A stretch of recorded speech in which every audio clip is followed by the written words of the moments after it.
सानेहा 9 मई में बानी chairman PTI से लाहौर पुलिस की तफ्तीश का पहला मरहला मुकम्मल हो गया। ताहम तफ्तीश के दौरान बानी चेयरमैन ने पंजाब फॉरेंसिक साइंस के माहिरीन को 3 टेस्ट देने से इनकार कर दिया। बानी चेयरमैन पीटीआई के पॉलीग्राफिक टेस्ट के लिए लाहौर पुलिस अडयाला पहुंची। पुलिस की तफ्तीशी टीम के साथ पंजाब फॉरेंसिक साइंस के माहिरीन भी थे। पीएफएसए माहिरीन ने बानी चेयरमैन का झूठ पकड़ने वाला polygraph test, voice matching, photogrammetry करना था।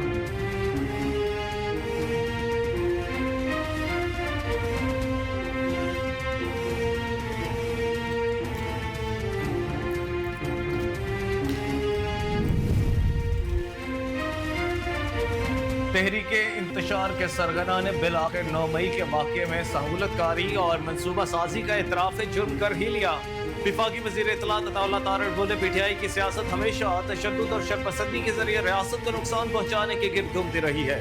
उन्होंने हमेशा लाशों पर सियासत की। 9 मई को 200 से ज़ायद फौजी तंसीबात और GH के ऊपर हमले किए। कोर कमांडर हाउस के बाहर इमरान न्याजी के खानदान के लोग मौजूद थे जो हमलों की हिदायत देते रहे।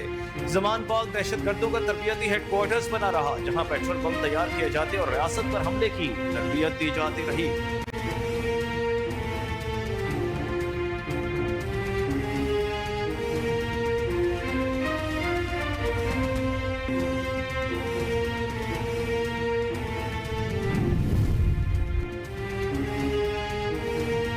9 मई के मास्टरमाइंड ने मंसूबा साजी का एतराफ कर लिया।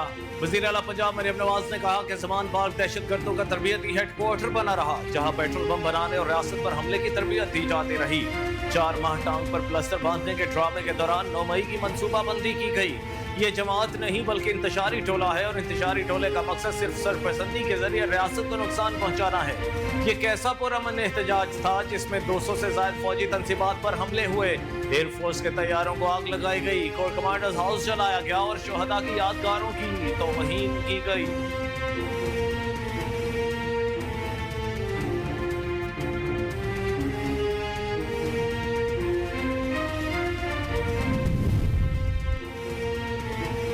मुस्लिम लीग नून के बाद पीपल्स पार्टी ने भी मखसूस नशिस्तों पर सुप्रीम कोर्ट के फैसले पर नजरसानी अपील दायर कर दी। पीपल्स पार्टी की जानिब से फारूक इजलाक ने सुप्रीम कोर्ट में नजरसानी अपील दायर की, जिसमें हामिद रजा इलेक्शन कमीशन और सुन्नी इत्तेहाद काउंसिल समेत 11 अफराद को फरीक बनाया गया है।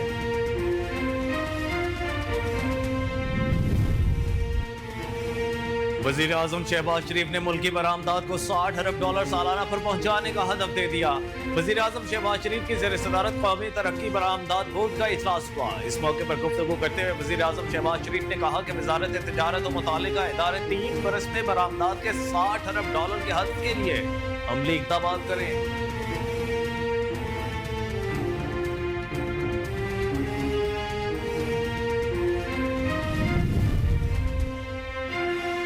अगर हम इंसाफ नहीं देंगे तो अल्लाह की अदालत मौजूद है। इस्लामाबाद हाई कोर्ट बार की तकरीब से खिताब करते हुए जस्टिस तारिक महमूद जहांगीरी ने कहा, हम भी बार से हैं, बार के मसाइल हल होने चाहिए। बार के मसाइल हल ना होना अफसोसनाक है। इसके लिए बार के साथ बेंच को भी किरदार अदा करना होगा।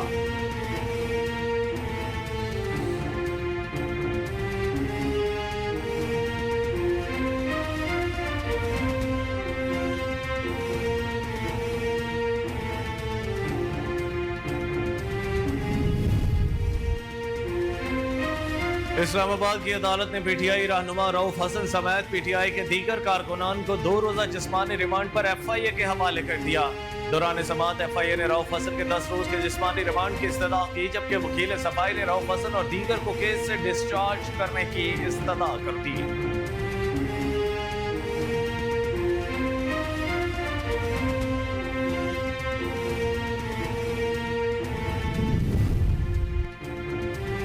इलेक्शन कमीशन ने इंट्रा पार्टी इंतखाबात केस में पीटीआई को दस्तावेजात जमा करवाने के लिए मोहलत दे दी। मेंबर इंदरसार दौरानी की सरबराही में इलेक्शन कमीशन के 3 रुकनी कमीशन ने पीटीआई इंट्रा पार्टी इंतखाबात केस की समाअत की। Chairman PTI barrister Gohar Khan बोले, तहरीक इंसाफ के हालिया इंट्रा पार्टी इंतखाबात पर इलेक्शन कमीशन का कोई एतराज नहीं आया, सिर्फ चंद तकनीकी और कानूनी सवालात हैं जिनका हम जवाब देंगे।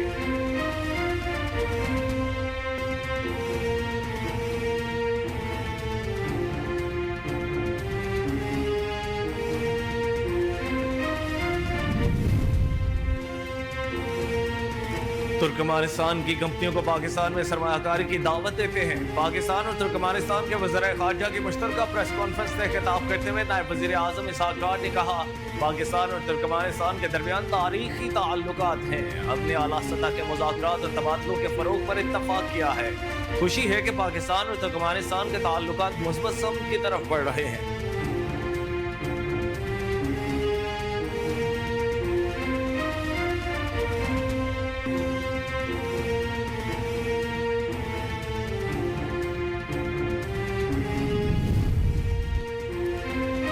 वज़ीर आला खैबर पख्तूनख्वा अली अमीन गंडापुर ने 25 जुलाई को एपेक्स कमेटी का इजलास तलब कर लिया। वज़ीर आला खैबर पख्तूनख्वा अली अमीन गंडापुर से बनुआ मंथरने में शामिल जिरगे के अरकान ने मुलाकात की।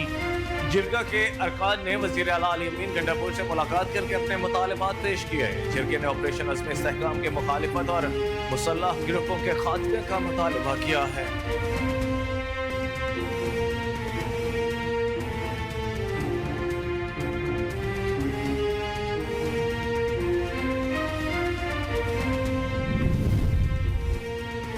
पाक बहरिया ने कंबाइंड टास्क फोर्स 150 की कमान 13वीं मरतबा संभाल ली। तब्दीली कमान की तकरीब बहरीन में वाक़िया के हेडक्वार्टर्स में मुलाकात हुई। पाक बहरिया के commander Asim Sohail Malik combined task force 150 के नए कमांडर तैनात हुए। ISPR के मुताबिक इससे पहले यह कमान कैनेडियन नेवी के पास थी। कंबाइंड टास्क फोर्स 150 का मिशन समंदर में गैर कानूनी सरगर्मियों का मुकाबला करने के लिए मैरीटाइम सिक्योरिटी को फरोग देना है।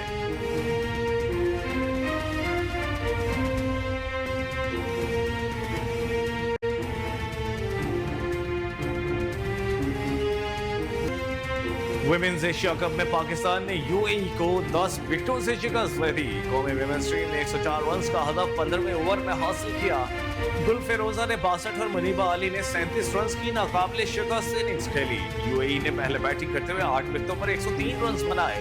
तीर्था सतीश 40 रन बनाकर नुमाया रही। सादिया इकबाल, निशरा संधू और तुबा हसन ने 2-2 विकेटें हासिल की।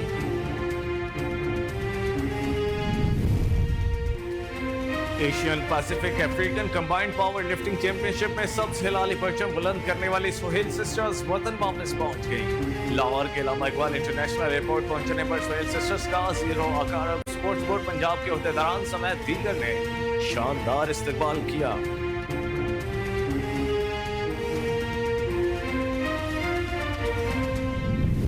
मुझे इसका जवाब देने दीजिए, मुझे इसका जवाब। ड्रामा हमारे लड़कियां हैं वो किस किस्म के कपड़े पहनती हैं और किस किस्म की उनकी गुफ्तगू होती है, वो मैं 27 साल से देख रहा हूँ। It is nothing new to me at all. और मुझे ये इल्म में नहीं था कि वो अकेली है घर पे। वो फेमिनिस्ट है कि वो खातून, उसको खातून नहीं कहता, मैं माफी चाहता हूँ।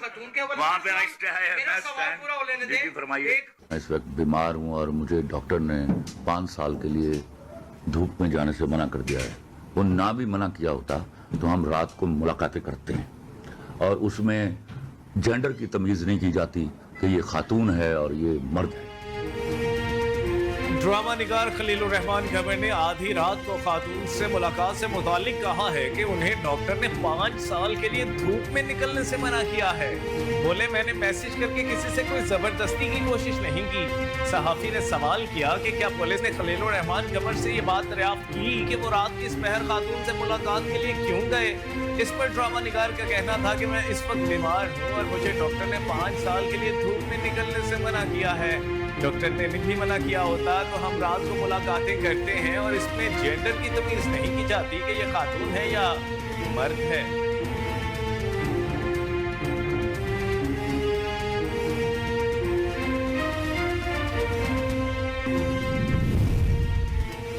और बॉलीवुड अदाकारा सोनाक्षी सिन्हा के शोहर ने इंकशाफात किया है कि वो अदाकारा के साथ भागकर शादी करना चाहते थे।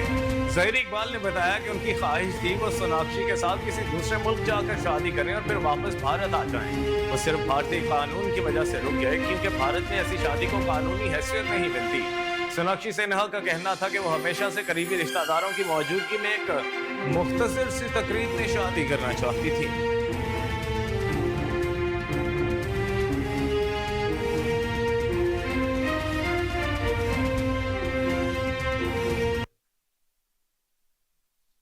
अस्सलामुअलैकुम, कोहिनूर न्यूज के साथ मैं हूं कामरान अकरम। हेडलाइंस आपने जाने बुलेटिन का बाकायदा आगाज करेंगे इस ब्रेक के बाद। मेरे साथ रहिएगा।